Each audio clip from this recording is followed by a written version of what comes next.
We have a president that is out of touch. Wala na kung sa sariling bait, nagsisinungaling na sa harap ng media at ni isang anti-fake news na mainstream media, walang nag-report. Kung sabihin niya na ni isang armado, ni isang barel, walang pumasok, sinabi pa, ni isa wala. Wala rin daw na tear gas.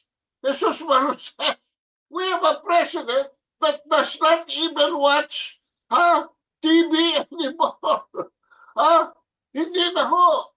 Sapat na siya ng bawat bulsa niya ay bolgang-bolga na sa pagnanakaw ng asawa niya. At ang nagpapatakbo ho ngayon ng ating bansa ay unelected.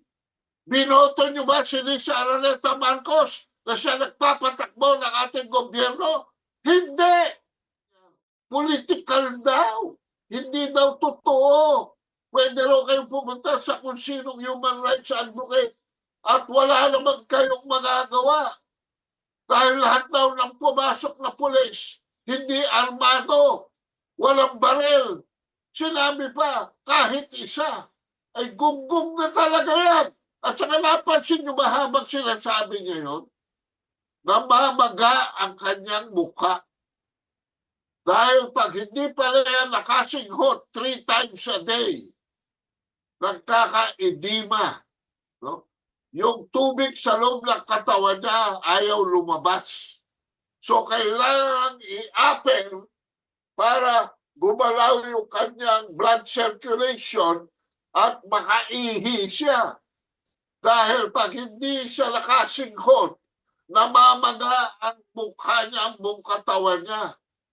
Aba, ay sooner or later, mga kabansa, bakit pa natin patatagalin? This man will succumb to renal failure. Katulad ng kanyang ama. Ayan. Andiyan ang pattern. No? At ang terorista ngayon, ay ito si General Torre. Magwawalong araw ka na dyan, Torre. Imburnal? No budget allotment for LRT rehabilitation in 2025. Yan. Pero gusto nilang gumastos ng 35 billion para sa warplanes, missiles, mid-range missiles, and so on.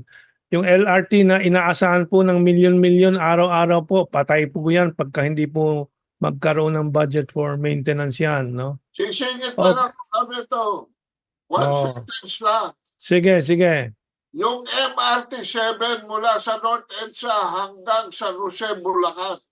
Alam nyo ba, 2008 pa yan. 16 years ago pa ho sinimulan yan. 2008 na palalunan yung kontrata.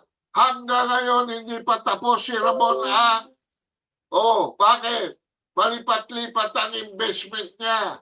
Niloloko tayo ng San Miguel Infrastructure. Puro skyway, puro skyway. Pero yung MRT-7, 16 years in the making, mga kabansa. Alam nyo ba yung LRT-1, ilang taon ginawa ng First Lady Imelda Marcos? 3 taon lang ho yan. 3 taon. Bakit inaabot ng 16 years ang MRT-7? Sige, kayo na magtanong. Ito, Okay. walang bakit ang LRT sa 2025. Kawawa naman ang mga estudyante. Okay, and may bagong pangalan po dito sa isang Facebook page po natin. Brenda Ang, sabi niya, walang naitutulong ang Amerika kundi pagbuluhin ang bansa, di pa natututo itong anak. Buisit talaga, mahinang pamumuno, uto-uto. Ayun, si Da Junior. Salamat po, Madam Brenda Ang. Sali naman kayo dito sa ating raffle for today. Para sa libro po ni Attorney Vic Rodriguez. Meron pong comment po dito tungkol sa slate dapat po natin sa senatorial. Hindi ko na makita right now pero nabanggit po sila Siyempre, Trixie Cruz Angeles, Ana Malindogoy, si Vic Rodriguez, and of course, sila Harry Roque, Glenn Chong. Ayun, nakita ko na. Topacio, Ferdy Topacio, Harry Roque, Sal Panelo, Trixie Angeles, and so on, Malu Tequia. Yan po ay wala pa pong publicity. Yung mga tadpole po ay nasa radyo na po. Ang kanilang mga patalastas, narinig ko po yung radio ad po ni Aimee. Maraming pera talaga, sinisimulan na maaga, pero yan po ay sana ating mapigilan po ang mga alagad po ng mga Amerikano at ng BBM, ano. Huwag niyo Okay, kalimutan mga kabansa, dadagdag ko lang yung pangalang Dolphy Quezon. oo, Sabi ito, oo. baka tumakbo rin yun. Si Dolphy Sabi ni Quezon. siyempre si Kado may balak po tumakbo, and siyempre nasa likod po tayo sa kanyang pagmatuloy po siya, no. Si Algalang, sabi po niya, wala nang problema para kay Goma sa traffic, ano, mag-bus na lang siya. Wala pang stress, gasolina at parking, nakaupo lang. Ayun, tama po kung talagang kailangan po ni na mabilis ni Goma. Ako po nung isang araw po ako'y may dinner po sa sa BGC po, malapit lang po sa tirahan ko po. Daan ako ng Kalayaan Bridge, mga 12 minutos lang po nandun na po ako. Pero nung pauwi po for 3 kilometers, 1 oras po. Eh sabi ko sa susunod maglalakad na lang ako. Eh dito sa area ko po hanggang sa EDSA, nilalakad ko lang po 'yan pabalik-balik, no. But of course may limitasyon tayo, no. Anyway, sabi ni Kaal, sabi niya imbes na putang ina ako, sasabihin niya na ninyo, putang na ni, I don't know what it, but putang nana, minsan meron din akong but anyway, let's move on. Anyway, abuso naman ng may bagong category po tayo dito sa ating agenda today, abuso ng House po, pang-aabuso ng Kongreso. And ito po, post ni Daniel Long sa atin, who is now in a cultural tour with ASEAN sa China po right now, no? But ito pinost niya, ano ba talaga ang kasalanan ni Cassandra Ong? Besides having a boyfriend, she is not the head of Lucky South Legal Pogo at the time. She merely runs Whirlwind Corporation providing real estate services. Is that a crime? Wala namang krimen talaga si Cassandra Ong apparently, no, from my understanding. Pero pinaglalaroan lang po ng mga kongresista at nila kung sino-sino, sila Dan Fernandez and so on, no. Pang-abuso pa po, sinasabi po ngayon, Office of the Vice President Secret Fund spending a violation twice over.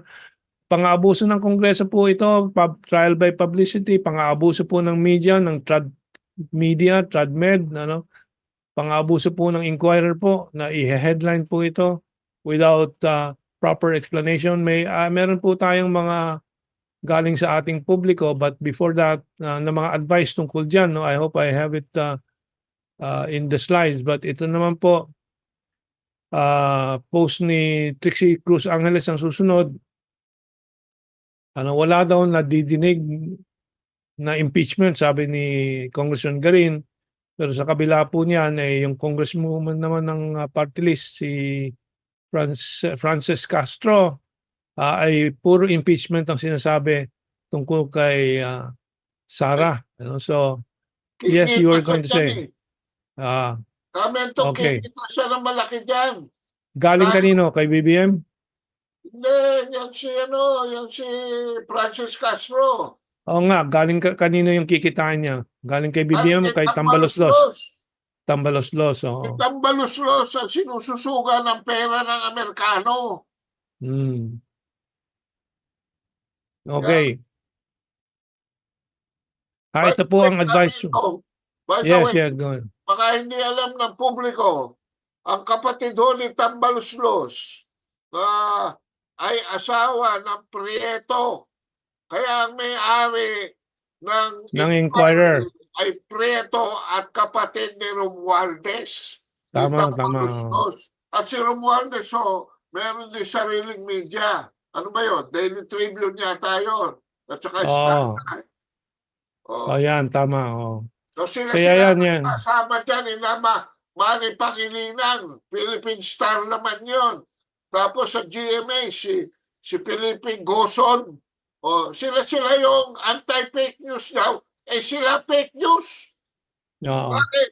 Katulad to sila sabi ni Francis Castro na ang impeachment daw ay very clear doon sa 22 budget ni Sara Duterte. Anong very clear doon? It was disallowed by the Commission on Audit. This allowance does not necessarily mean illegal. This allowance only means that for the meantime na hindi pa naliliquidate, it is disallowed to be liquidated. Isama doon sa mga nahugasan ng mga expenses na nalikidada. So it's still in the process of reconciliation. Yeah. Ha? Well, Pero sa utak ng abusado sa mga minor, convicted felony criminal na si Francis Castro na nangkikidnap ng mga minor de edad at convicted na huyan ng korte, yan ay klaro daw na illegal. Siya ang illegal. Bakit kayo sa Kongreso tinotolerate ninyo na merong isang kriminal diyan sa halay ninyo, sinasama nyo pa sa hearing? Manigas ang buto nyo.